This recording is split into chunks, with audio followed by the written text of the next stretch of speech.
सबसे पहले तो मैं आप मीडिया के चैनल वालों का शुक्रगुजार हूं कि आप ग्राउंड पे यहाँ आए, आपने ग्राउंड की वीडियोग्राफी की और हुकूमत वक्त तक ये पहुंचाने के लिए आप जो आए हैं, मैं आपका बहुत बेहद मशकूर हूं।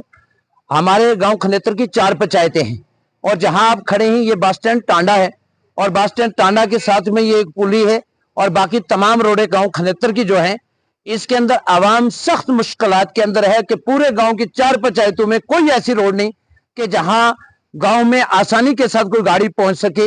मैं डिप्टी कमिश्नर पुंछ से और महकमा PWD से और गवर्नर इंतजामिया से और केंद्र सरकार से एक ही दरख्वास्त करूंगा कि डेवलपमेंट जिसके ऊपर आपने एक हमारे मुल्क के वजीर आजम साहब का नारा था, सबका साथ सबका विश्वास और सबका साथ, तो डेवलपमेंट के ऊपर जो है आप पूरी दुनिया में शोर मचाते हैं कि डेवलपमेंट हो रहा है।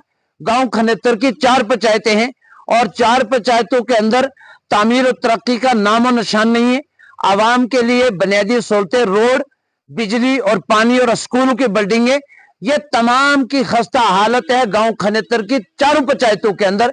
ना तो कोई अच्छे स्कूल की बिल्डिंग है हमारे बच्चों के लिए, ना उन स्कूलों के अंदर बच्चों के लिए टीचर हैं पढ़ाने वाले, और ना ही बच्चों के लिए किसी स्कूल में पानी की सहूलियत है और ना ही बिजली और लाइट की सहूलियत है स्कूलों के अंदर।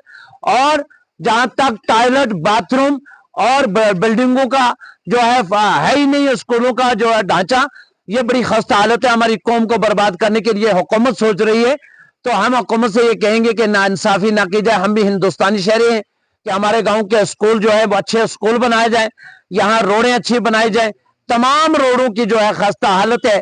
मैं आप मीडिया की तवासत से डिप्टी कमिश्नर पुंछ की एडमिनिस्ट्रेशन की तवज्जो खनेतर की तरफ मरकूज करना चाहूंगा कि वो जल्द से जल्द यहाँ कोई दरबार लगाए डिप्टी कमिश्नर साहब और हमारी बात को हुकूमत तक पहुंचाएं। यहाँ इससे पहले जितने भी पंचायत के सरपंच लोग चुनेंगे उन्होंने भी कोई डेवलपमेंट नहीं की और वो प्लानिंग ही नहीं कर सके कि जिससे गांव की तरक्की होती। और आवाम से भी मैं ये कहूंगा कि ऐसे सियासी नुमाइंदे चुने जो आपकी डेवलपमेंट कर सकें, जो इलाके की तरक्की कर सकें, इलाके को एक खुशहाली की तरफ गामजन कर सकें और आपकी आवाम की बात को, इलाके की बात को एडमिनिस्ट्रेशन तक, हुकूमत तक पहुंचाना, ये उस नुमाइंदे का काम होता है जो आवाम का चुना हुआ नुमाइंदा होता है।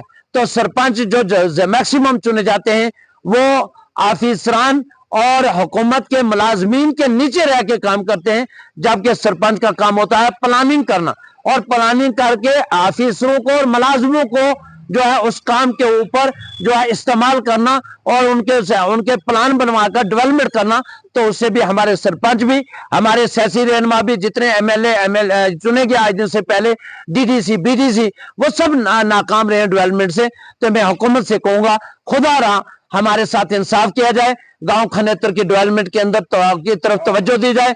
यहाँ बैक टू विलेज के प्लान बने। हमने जितने बैक टू विलेज में काम लिखवाए वो एक भी काम जमीन पे नहीं हुआ। वो पैसा कहां गया? वो काम जो प्रायोरिटी पे लिखे गए वो काम कहां गए? टांडा टू गली कालाबान की रोड मैंने प्रायोरिटी पे रखी थी, उसकी वीडियोग्राफी आपने कर दी। तो कोई स्कूल की बिल्डिंग अच्छी नहीं बनी। जब भी हम किसी ऑफिसर से बात करते हैं तो वो कहते हैं जी ये पंचायत का काम है या DDC का काम है या BDC का काम है, और जब उनके पास जाते हैं तो वो कहते हैं जी हमारे पास पैसा नहीं।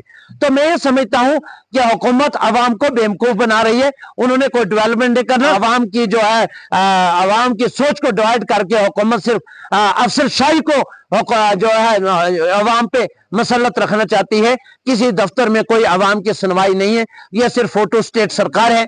मैं इस हुकूमत से यह कहना चाहता हूं कि आप डेवलपमेंट करें और इन लोगों की तरक्की और खुशहाली और हिंदुस्तान का नाम जब ही रोशन होगा, जब ये मुल्क हमारा तरक्की कर सकता है, जबकि इस इलाकों में स्कूल अच्छे होंगे, पानी होगा, बिजली होगी, सड़कें अच्छी होंगी।